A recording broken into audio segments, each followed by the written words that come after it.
Abbiamo voluto inteso convocare questa conferenza stampa prima dell'arrivo del Presidente della Regione Friuli Venezia Giulia, assieme ai colleghi di Talmasson, Sellestizza, Mortegliano, Camino al Tagliamento e Castiglione di Scala, comuni ricorrenti alle UTI, proprio per diversificare la nostra posizione politica su questo importante tema che vede il riassetto istituzionale in questa regione. Lo facciamo non solo per distinguerci, ma per poter dire la nostra opinione in maniera democratica e chiara. Riteniamo sia alquanto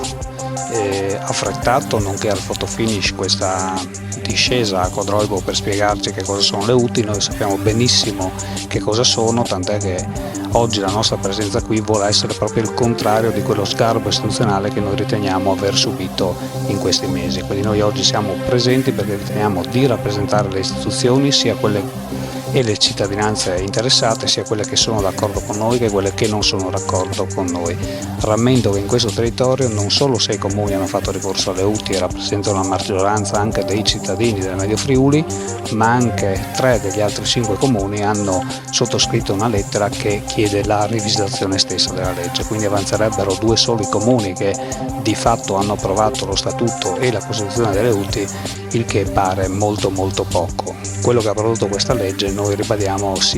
e riteniamo sia un frastagliamento e una spaccatura che mai c'era stata in questo territorio. E la nona modifica alla legge 26 sulle UTI, quindi vuol dire che la legge era nata male, è previsto un taglio del 7,5% sui fondi dei nostri cittadini. Ricordiamo bene che questi sono fondi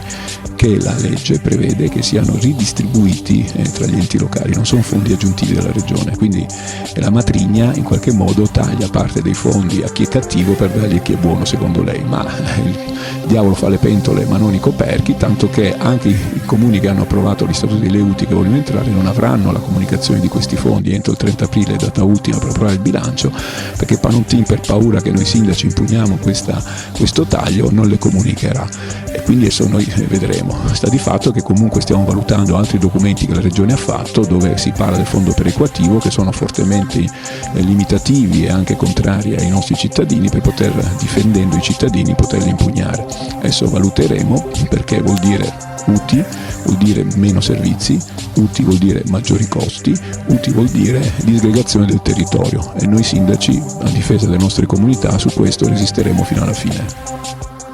Qualsiasi avventura, e anche questa, comporta delle problematicità che si possono risolvere se ci si siede al tavolo con lo spirito giusto, con la volontà di dare migliori servizi ai cittadini, con la volontà di mettere a fattor comune le risorse economiche, ahimè scarse, e umane di cui oggi i comuni dispongono. Questo lavoro è un lavoro che purtroppo alcuni, pochi, stanno cercando di interrompere. Ci sono delle differenze di vedute, ci sono delle posizioni legittimamente diverse, ma io credo che se quella parte di sindaci che ancora mantengono dei dubbi rispetto alla riforma, dubbi che cerchiamo di risolvere e di aiutare a superare,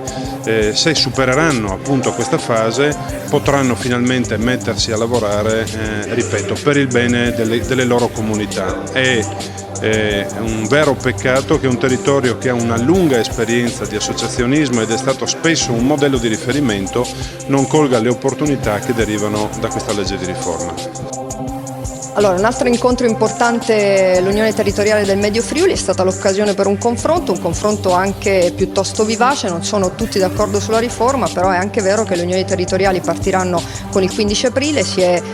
avviato il tavolo tecnico a cui siedono anche i funzionari regionali di INSIEL, proprio per aiutare i sindaci a sciogliere tutti i nodi, e mi pare che ci sia anche la consapevolezza che questo sia il futuro e che bisogna lavorare per mettere insieme le funzioni, i servizi, le competenze, in modo da aiutare i nostri cittadini ad avere sempre più servizi e servizi sempre più efficienti, ovviamente senza perdere le identità territoriali e continuando a lavorare al meglio per il nostro Friuli. Grazie.